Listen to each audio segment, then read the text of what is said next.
TimeSplitters Future Perfect came out in 2005 for the Microsoft Xbox, Sony PlayStation 2, and Nintendo GameCube. I put an unhealthy amount of time into TimeSplitters 2, so you bet I got this game on launch. Yet I distinctly remember being kind of disappointed by it. Don't get me wrong, I still loved the game, I just felt like TimeSplitters 2 was a little bit better. Was that really the case, or did I just have such high expectations for the sequel of a game that I loved that I may have overestimated what it could be? That's what we're going to be looking at in this analysis video, as well as seeing if TimeSplitters Future Perfect holds up in 2019.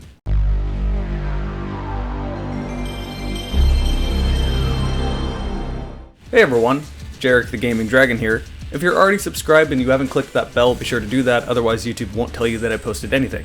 If you haven't subscribed, well, watch this video and maybe consider subscribing if you like it. Before I get going, I need to mention a few things. I played this game on Dolphin, which is an amazing Wii/GameCube emulator. Dolphin has a few ways to make old games play in widescreen.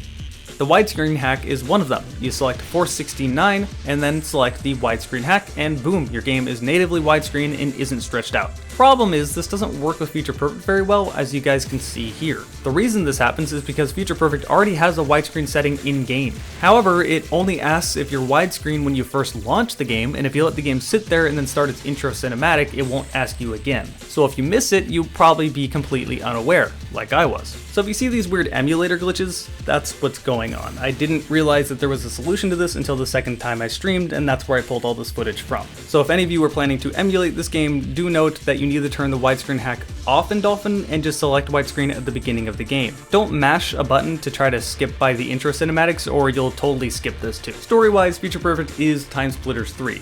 It starts right where TimeSplitters 2 ended. You just escaped from that space station with all the time crystals in hand. The TimeSplitters themselves are still trying to go throughout time, destroying humanity, and you're still waging a war against them. Cortez crashes onto future Earth and is immediately taken to Marine headquarters. You're quickly assigned the task of going back in time to stop the TimeSplitters, so effectively it's the same story as TimeSplitters 2, but it's told in a much better way. TimeSplitters 2 told the entire story through an opening cutscene and an ending cutscene. Basically, the story was just an excuse to set up really interesting environments and levels. There were cutscenes that started at the beginning and ending of every level, but they didn't really contribute to the overall story.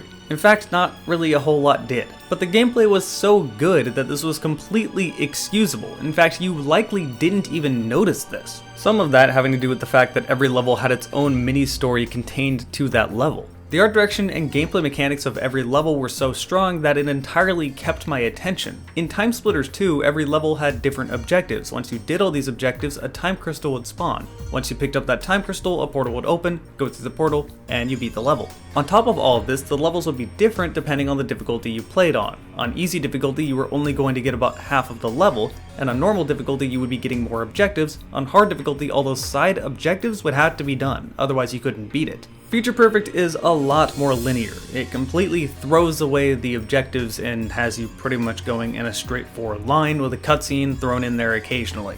This is good, but also not so good at the same time. Let's start with the good. The cutscenes and the characters are way more fleshed out in Future Perfect. Cortez in TimeSplitters 2 was just kind of this generic space marine. In Future Perfect, he's kind of a goofy, bumbling idiot that knows how to shoot guns.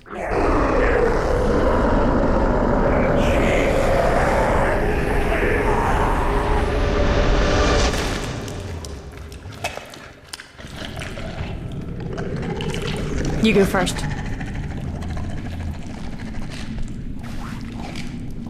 Okay. Future Perfect is a funny game. Its humor is never particularly very deep, but it has such good comedic timing that it always ends up being funny, even if the joke itself really isn't funny.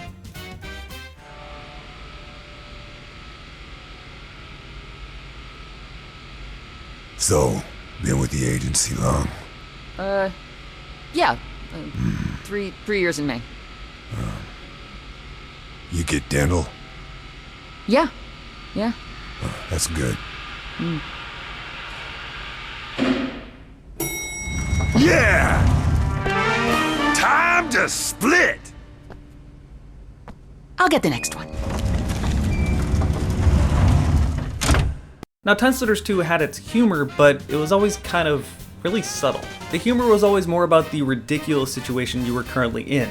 like an Aztec warrior fighting a bunch of dinosaurs. And that whole situation is just a big parody of Turok anyway. Or maybe the humor itself was the description before you actually played whatever challenge you were playing or whatever Arcade League mission you were playing. Point being, this is funny, yes, and those are great, but there's definitely more you can do with it. As you could see in Future Perfect, they did a lot with this, and it really makes you like Cortez as a character. Again, in TimeSplitters 2, you really didn't have any attachment to him. In fact, you weren't even playing as him in most of the levels. You were, but he was seen in a form that was more correct to that time period. And not to beat a dead horse, but they nailed this aspect of the game.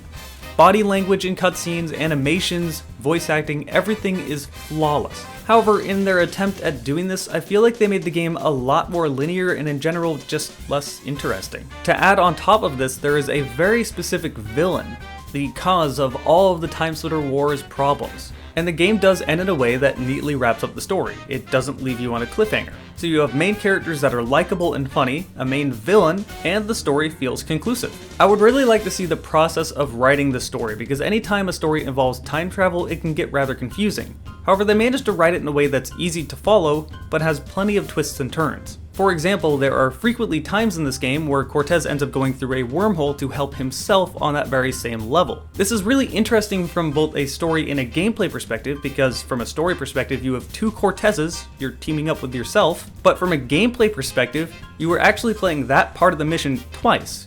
You play through it the first time when you first meet your future self, and then you play through it a second time where you go back to help your past self. Not to mention, this just gives the game an excuse to make a lovable, dumb, goofy character talk to himself, which is always great to watch. So the story is bounds and leaps better than the previous games. But I feel like their attempts to make the story better really hindered the rest of the game. Remember when I said TimeSplitters 2's levels were different depending on the difficulty, and every level had you do different mission objectives? Future Perfect doesn't do any of this. It's a lot more linear, and that's sort of a necessity. If you have different cutscenes throughout the level, you can't have to make people go back to do certain objectives. You need to be triggering these cutscenes to continue the story. As a result, the levels are extremely linear. You just go straight forward and shoot enemies as you continue going to the next cutscene. Now, I don't feel like I was treated like an idiot. I feel like they still gave me my own freedom to go at my own pace, kind of like what, say, Half-Life 2 did, but this is just a big change from the previous game. But the thing I distinctly remember being very disappointed by in Future Perfect was the lack of variety in its levels compared to TimeSplitters 2.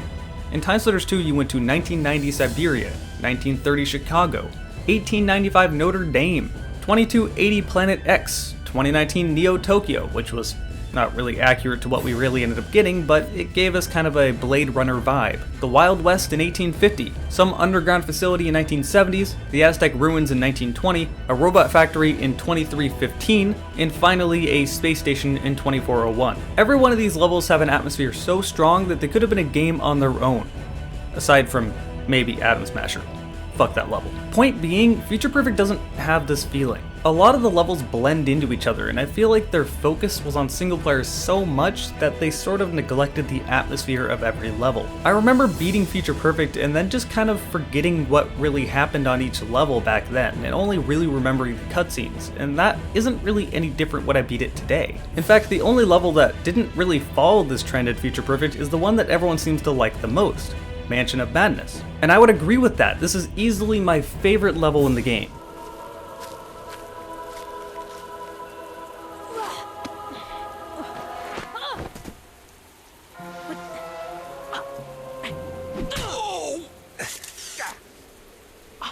Hey, you're no zombie. Yeah, I'm aware of that. It has a distinct Haunted Mansion vibe that is different from anything else in the game, with enemies that aren't seen anywhere else in the game. I mean, where else are you going to see this? My God, what is that? Oh, gross! Kill it! That's awesome, and I want more of this. However, almost all the other levels are fighting the same soldier dudes but reskinned. So ultimately, I think it depends on the person. Do you value story over gameplay? You'll probably like Future Perfect more. Do you value gameplay over story? You'll like TimeSplitters 2 more. But like I said, I still really did enjoy this game. It's incredibly solid. I just felt that it wasn't as good as TimeSplitters 2. That said, it does do things better than TimeSplitters 2, more than just the story. There are a lot of quality of life changes, and the biggest one is the aim. Now keep in mind I was playing this on Dolphin with the same mouse fix from the previous game. So no, this game never came out on PC, but there is a mouse injector you can use with an emulator that allows you to aim with mouse and keyboard, which is just my preference. But the default aim scheme in Future Perfect throws TimeSplitters 2's awkward, awful old aim out the window and tries to modernize it, and it felt perfectly fine. That in itself is a massive improvement. TimeSplitters 2's aim is one of the things that stopped people from playing the game. In Future Perfect, the aim feels something more akin to, say, Halo. And that's no coincidence. By 2005, Halo was very well established. The next massive improvement was the difficulty. This game is nowhere near as hard as TimeSplitters 2 is. Now, a game being hard is not bad, but a game being hard because it's fucking bullshit is bad, and that's what TimeSplitters 2 was. So these quality of life improvements are very, very welcome, but they also came because of the influences of other shooters, as I mentioned. In fact, I think that's the biggest change I see with the story mode compared to TimeSplitters 2. TimeSplitters 2 was the result of the same developers behind GoldenEye evolving their formula to a new shooter. And in 2002, it worked quite well. TimeSplitters 2 was ahead of its time. Who did they really have to compete with? Well, Halo 1 came out a year before that, but aside from that, there really weren't any major blockbuster shooters around that time. I mean, Half-Life 1 came out 4 years before that, so I think there was a pretty decent gap between a big blockbuster. And yeah, there are other notable shooters around that time, but they're usually quite different, like say Battlefield 1942, Metroid Prime, or they're not just quite huge, like say Soldier of Fortune 2. Or they ended up being a game that nobody really liked, like Turok Evolution, which I still don't really get. I remember liking that game. I don't know why everyone disliked it. Anyway, point being, TimeSplitters 2 was pushing itself forward. It wasn't really influenced or inspired by other shooters. It wanted to do its own thing. I can't say the same about Future Perfect, and it's really apparent by playing through it. I'll bring up two examples. One is very in your face, the temporal uplink. This thing is a gravity gun. That's all it is. It's a gravity gun that doesn't work anywhere near as well as the gravity gun does. This is so awkward to use. For starters, it doesn't lock something in front of you in place. It's just kind of awkwardly held in front of you. If you bump something while you're holding it, you just end up dropping the object. It slowly hovers over to you, and if you try to throw it before you firmly have it, it just doesn't really go very far. And the worst thing about this is that you can't ever really utilize it. In fact, I can only remember 2 different times in the entire campaign where they tell you to use it. The first one is to pull a lever so you can drop a bridge. The second one is to pull a lever so you can let yourself out of a room that is being filled with gas. However, this happens about 4 levels after the first time they tell you to use it, so you might forget you even have it and die over and over again thinking what the hell you're supposed to do. That didn't happen to me, but it did take me a good 20 to 30 seconds to remember, oh yeah, this is a solution that I can do. You forget you have this thing because, again, the game doesn't really tell you that you have it at all. You don't need to use it, and because the world doesn't really give you anywhere to use it. Half-Life 2 had physics objects all over. You could interact with practically everything, but Future Perfect's world is rather static. There may be a box here or there, but that's about it. You can't just pick up random books or a coffee mug. There's not really things to interact with in such a way. To me, it really feels like Half-Life 2 came out in the middle of their development of Future Perfect and they went, well, I guess we gotta add a gravity gun now and try to do something with physics. It feels like it was added in rather late and it might as well have just not even been there. The next thing to talk about are the vehicles, which again are almost never necessary and just feel like they were thrown in later. Now they handle fine, it's not like that's really a problem, although it's a little more difficult to control with the keyboard, but that's because they handle just like a Halo vehicle. It's almost as if Halo 2 came out during its development and they said, well, we kinda have to do that now. There's a very big difference between inspiration and just ripping something off, and this doesn't feel like inspiration. This feels like things they literally just took from other games but didn't do them anywhere near as well. This sounds like I'm being really negative when it comes to Future Perfect, but again, I had fun with the game. I just felt that it wasn't as good as the game before it, and I think that's why. Future Perfect's campaign wasn't very innovative like TimeSplitters 2 was. It didn't feel very different from other shooters of its time. It's still a very well-polished and good shooter. It's just not really a different one. Nor do I think it's better than TimeSplitters 2, which is kind of a problem for a sequel. But there's still a lot of other content to talk about when it comes to Future Perfect. Just like in TimeSplitters 2, it had the Challenge Mode and the Arcade League. The Challenge Mode is more or less exactly what we already saw in TimeSplitters 2, so it's kind of lost its novelty. There was a few challenges that I found really funny, like the cat racing one, but for the most part, they were quite literally challenges that we had in the previous game on a different map. Say the Zombie Horde mode, which we did see in TimeSplitters 2, and I had fun with it, but the problem I had with Future Perfect was that we had already seen it before, and now the points had been raised so high that it felt like you were grinding to get gold rather than having fun. This is an endless horde mode where you're fighting the same enemy the entire time. That gets really boring really quick. The main strength of the challenge mode is to keep someone's mind constantly moving onto a new challenge. Getting someone stuck there grinding for points is just not as fun. And again, there's a few good challenges in here, but for the most part they were things we had already seen before, just not done as well. The same thing could be said for the Arcade League challenge modes, but this isn't as much of a problem.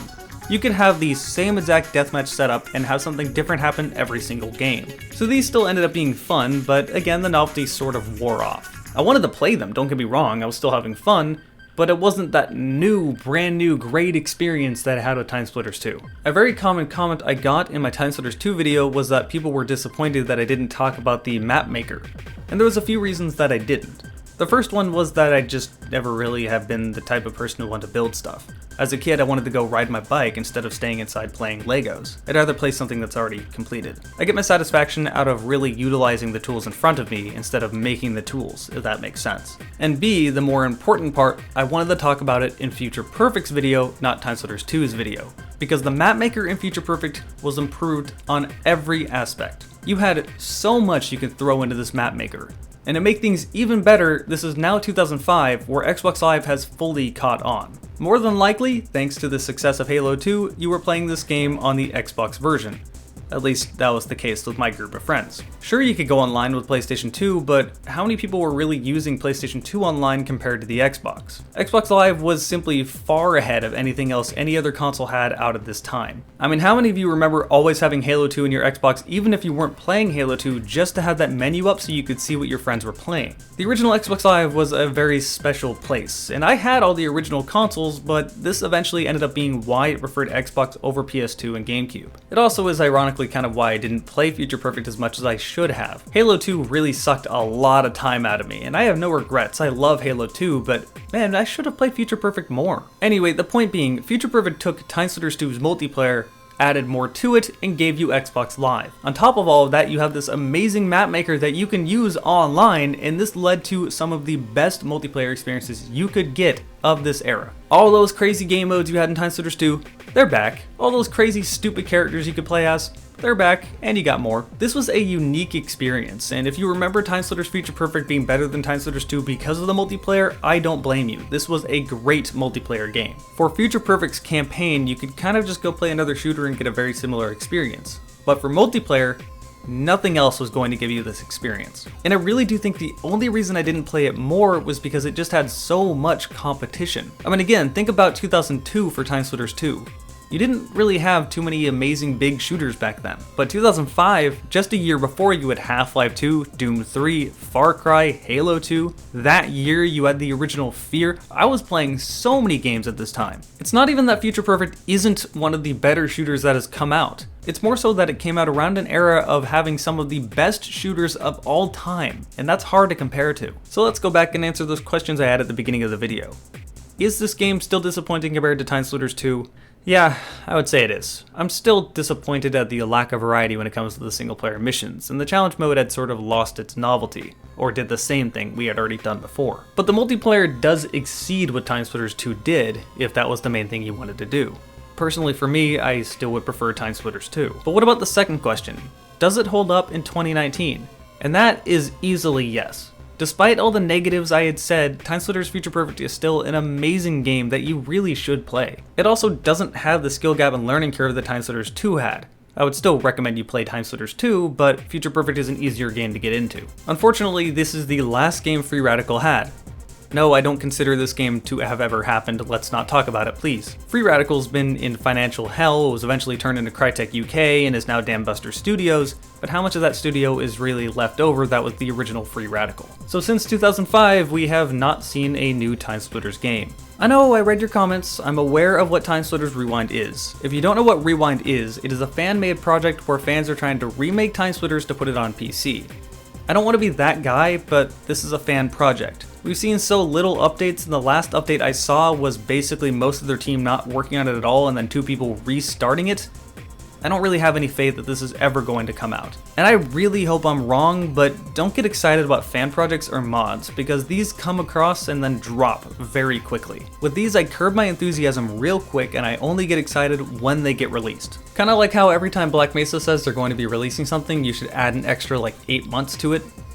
or 8 years. Basically just don't get excited until you're able to play the game. TimeSplitters 4 was in the works at Free Radical, but they started running into some financial issues and eventually became Crytek UK. Crytek said that if there was enough demand, they would make a new TimeSplitters game, but nothing ever came of it. That all said, we have some good hopes nowadays because TimeSplitters was recently acquired by THQ Nordic, and they usually follow through with doing at least something. They stated that they do have plans for the TimeSplitters franchise and even hired the co-founder of TimeSplitters, Steve Ellis, to help them out. So I'm very confident in saying we will have something TimeSplitters related in the future. Fingers crossed that it will eventually turn out to be a proper TimeSplitters game. But hell, I would take an HD remastering onto PC of all the TimeSplitters games in one bundle. That would be awesome. Well, that about sums up everything I have to say about Future Perfect. I imagine I might get some angry comments in the comments below because, man, you really don't want to mess with people's nostalgia or say anything negative about it at all. Again, I'm not even saying it's a bad game. It's great. Just there's some things about it that could have been better. Anyhow, thanks to all of you that hung out with me over on my Twitch. My Twitch is twitch.tv/Jarek4GamingDragon. If you are a subscriber on Twitch, you will get to see my videos